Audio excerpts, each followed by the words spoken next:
Assalamualaikum warahmatullahi wabarakatuh. Kembali di channel Dokter Puskesmas ya. Masih Q&A atau tanya jawab seputar demam berdarah denggi.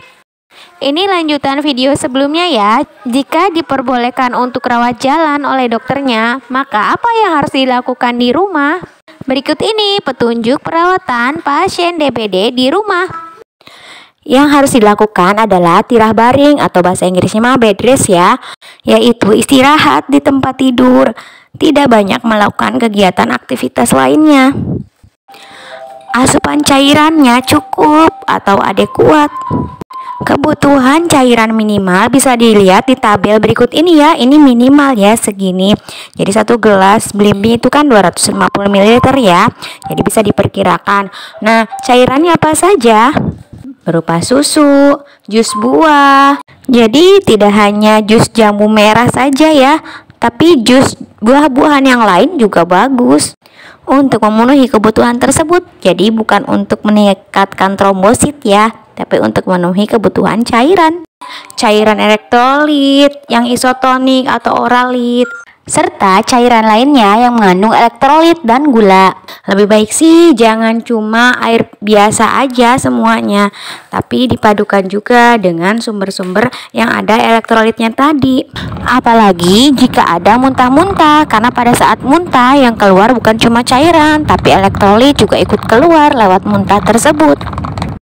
Jika panas, maka berikan paracetamol, dosisnya 10-15 mg per kilogram berat badan.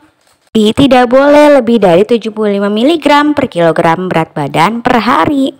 Paracetamol tersebut dapat diberikan dengan interval atau jarak 4-6 jam. Insya Allah tentang paracetamol ini secara prakteknya nanti di video-video selanjutnya aja ya. Kemudian kompres dan seka dengan menggunakan air hangat. Dan tetap lakukan tindakan-tindakan pencegahan 3M+. Agar tidak ada lagi si nyamuk penyebar demam berdarah atau nyamuk Aedes. Penjelasannya sudah ada di video sebelumnya ya, yang pencegahan demam berdarah. Dan harus kontrol setiap hari dan dipantau oleh tenaga kesehatan untuk mengetahui pola suhunya, cairan yang masuk dan keluar, kemudian kencingnya, apa tanda-tanda warna ingsan atau tanda-tanda bahaya, tanda-tanda perembesan plasma dan perdarahan. Kemudian diperiksa juga laboratoriumnya, hematokrit, leukosit, trombositnya, sampai dengan mereka melewati fase kritis. Orang tua atau pengasuh juga harus tahu tanda-tanda peringatan untuk kondisi yang lebih membahayakan dan harus segera membawanya ke rumah sakit yang terdekat. Seperti adanya perdarahan yang berupa bercak merah di kulit dan di berbagai tempat lainnya, mimisan atau perdarahan di gusi yang susah dihentikan, muntah darah, BAB-nya berwarna hitam, atau menstruasi yang hebat yang lebih dari biasanya. Terus kemudian pada saat suhu turun bukannya kondisi klinis yang baik, tapi malah sakit perutnya hebat, sering muntah, sering mengantuk, kebingungan mental, terlihat bingung ya, atau gelisah, atau rewel, atau kejang, tangan dan kakinya lembab, dingin, serta pucat, tidak buang air kecil selama lebih dari 4-6 jam. Apalagi kesulitan bernafas. Jika ada tanda-tanda tersebut, segera bawa ke rumah sakit terdekat. Jadi tidak rawat jalan lagi ya, tapi ke IGD-nya. Karena harus segera mendapatkan pengawasan dan penanganan. Tadi yang harus dilakukan sudah ya.